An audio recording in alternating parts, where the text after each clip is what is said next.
But as long as there's nothing in your genes, don't even try.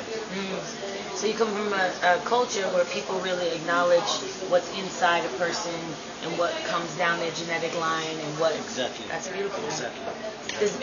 Do you find though sometimes people want to be something, but then that's not what they get to be? Or does everybody just go along with it? Or do sometimes people get upset like, oh, I want to be a medicine man, but I don't have that?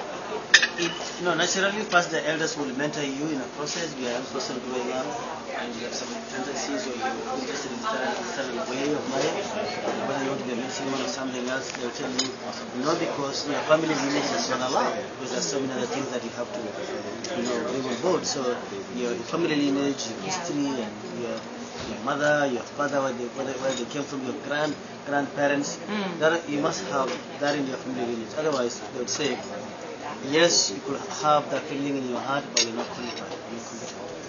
Because it's not in you. It's not in your spirit. It's not in your blood. Yeah. And so, in your spirit and in your blood, what was told to you that you are, that you have, that you bring? There are certain things you would know beforehand. It's just natural. Sometimes you're just walking, and it's just your friend, your colleague, man. I have a feeling, I have this feeling. Something's gonna happen. I don't know why. Good or bad. Then you'll be able to, once you get there, something bad happens, you actually confirm your fears. So over time, people will observe and say, maybe this guy has some medicine. There's stuff in his blood. He belongs to the medicine man clan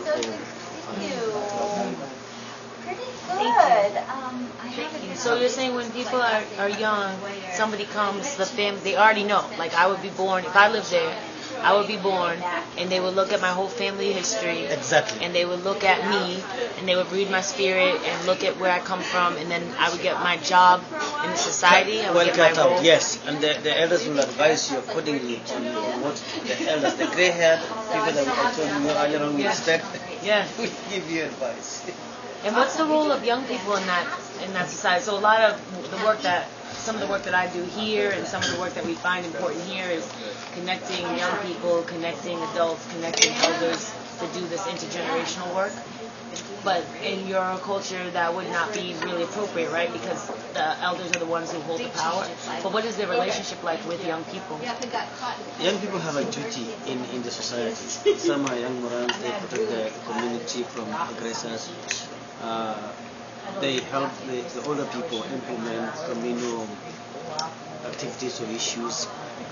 In ceremonies, they do certain jobs. They slaughter goats or cows. They feed the elderly. They sing, they dance, they are sent to far places because we still traditionally walk. If you're sent, you can walk 30 kilometers a day to do something, and while the elderly cannot do that. So the young people who are still very energetic can actually do that. And so the young people's job is well looked at within the society, within the Masai society. Really, it's crystal clear what they're supposed to do vis-a-vis the elderly. So there's not really the leadership roles are already predetermined. Yes, but also the young people are mentored by the old to carry on with the work of the older generation.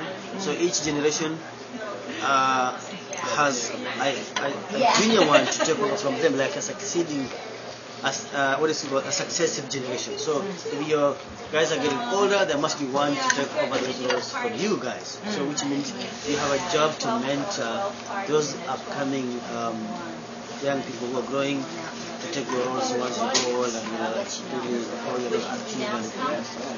And in terms of preserving your culture, given that, I've traveled a bit around the world, and everywhere I go, there's a McDonald's, there's just this whole push for everybody to sort of be the same and not have their culture. Have you experienced some of that where you're from, where people are kind of turning their backs on their culture and getting wrapped up in other cultures? Or yes, it is happening in Masai land, but not at the rate it is happening in other places. It's happening slowly. It's creeping in, which is not a good feeling, because the Masai want to stay on the landscape. They want to live on the land like they have done for centuries ago. But we also want to be aware, or not pretend that the world's not moving. we're in the 21st century, so we have schools, we must go to school like everybody else, we must live the Masai way of life, but in the 21st century, which is a challenge. It's not easy. So, yes, we don't have McDonald's in my place. My place is still very remote. Nobody can sell McDonald's. But yes, changes are suddenly creeping in, and we want to moderate those changes so that they don't upset the culture. Because we do not want to be Bedfordians when we're Kenyans. I respect Bedfordians or New Yorkers, and I want to visit and appreciate their culture, but I want still to go back and be Masai. It's like, so just two more questions, if you don't mind. One is, do you have any advice for African Americans? Because our issue is really different than what your issue is, because we don't have a land space, and the land that we're on doesn't belong to us. But we're here in this country. You know how we got here through slavery and etc. And now we're here. Do you have any advice for your brothers and sisters across the sea, like about how we can connect to Africa within us, and what should we do, not having the land mass or the village? Good question. One is really unfortunate that took place. It's an issue we must confront. It's a reality. We must live up to it. So the only thing we can do now for us, those of us who come with the land, back at home, the culture, is it possible for you guys to come over? I know it involves a lot of logistical aspects, but if you guys can come over, experience the culture firsthand on the ground, that would be like really cool. So I don't know if that's going to happen, but if somebody makes that a reality, for us to interact with each other, but at that level, that would be nice. Because I've been here myself, but I would love you guys to come over. I'm only one, so imagine if you bring like 10 of you guys to come to my community of 10,000 people. To talk to people, appreciate, take time. And by the way, one thing I tell you, people have time for you there. People have time. They can speak for you for hours, spend time with you, talk to you. At no cost, no invoice. People here, they tell you, my time is money and you need to pay my this and that. There, everything is like kind of pro bono, free and nice. And so, guys, if you can come, please, let's connect, because we understand the circumstances here, but things are really different back here. So if you can, you're welcome back in both hands. We are waiting. So we can come back to Africa. Is what you're Waiting. saying. Okay. Waiting. I'm coming. I'm gonna be there. I'm gonna bring my sister. Both hands. Okay, this is on record. I might have to come back myself. I'm gonna show up and show you the tape, and you said, "Oh, you can come." Exactly. That's beautiful. Yes. Thank you. You're welcome. Thank you so much. Are people leaving actively? Are you losing a lot of population? If you don't mind, I cut in. People doing what? Are you losing population from the 10,000 people? No. That's amazing. No. People still want to live on the land. It's like me. I come to New York, but I'm actually looking forward to going home. I'm already feeling I need to go back. Not even 10 days old here, not even 5 days old, but I want to go back already. Is that a unique situation for your community? Because that's rare. Everyone's leaving for the city. I think most people want to go away and never come back, but for me, I thank God for that feeling, and because of the background, upbringing, I want to stay back home. Because I love space, man. There's no space here. There's no traffic jam, fresh air. No signage, no nothing. Everything there is noise. Life is slower. Not very high paced. Life is easy. Fresh air. No traffic jams. No subways. No trains. Just walk. Life in Masai is easy. So why not live back in the village? So a big part of it then is connecting to the earth on a regular basis, like Exactly. like watching the stars, watching Exactly. the sun, Exactly. watching the grass grow. See the moonlight, full moonlight. See the sun go down, sunrise, beautiful sunset. Are there like everyday community rituals around or practices around connecting with the earth, or just the earth is there, you're there, you just connect, or is it like?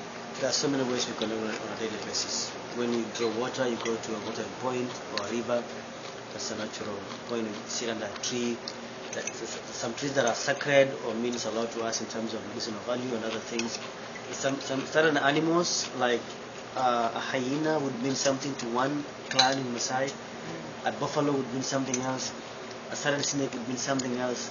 So there's so many things. There's a huge connection between the people and the environment around them. So I think that's nice. Yeah. So similar to like some native people here. Now I'm not an expert, but some have connection to certain animals, certain tribes have certain connection. Do individuals also have animals that they connect with, or Clans. Okay, Clans. so clans only. So no. So if you belong to a certain clan, me belong to a certain clan, you will all of you then belong or connect with that particular clan. Live communally, not individually. Remember, communal living is the word. Community is the word. Key word, community. So what is the role of the individual then? There isn't. It's just like not. Like what if you have just somebody who has let's just say a really amazing talent, and they want to, I don't know, develop it or talk about it. Would you act like that talent doesn't exist, or would you grow that talent in a way so that it could be served for the larger good, or? Individuals makes communities. So individuals have roles to play, as individuals, which means we will not underestimate somebody's capabilities. So we would appreciate them, or their talents, or their ideas, but that would be nurtured for the common good of the community, not necessarily because of course, for both, for you and the community. But mostly, when you do something, you have in mind the entire community, not just yourself. Because our living is social. You live your life thinking about other people, not like in the cities you say me, my train ticket, my what, me. It's all about you. While there is about us, which is the difference. It's about us, which is better. It's good to know. I feel like that's where we come from. People talk about the ghettos in this country and they have their feelings about what happens there. But I can tell you every ghetto I've ever been to that's filled with my people, everybody is taking care of each other in a way that doesn't take place in the suburbs and doesn't take place in other ways. And that's the only way this world is going to be a better place than before. If you talk about me, let me tell you, this world is going to be fragmented into pieces and nobody has a good life. Nobody has a good life. In your community, is it community on a clan level or on a 10,000 people level? Tribe level, then clans live together. We all you can only talk about clans because the Masai understand. If you come to my community, you will not understand who is clan B and C. It's only us who understand that it's an internal thing. But all of us are Masai. It's the most important.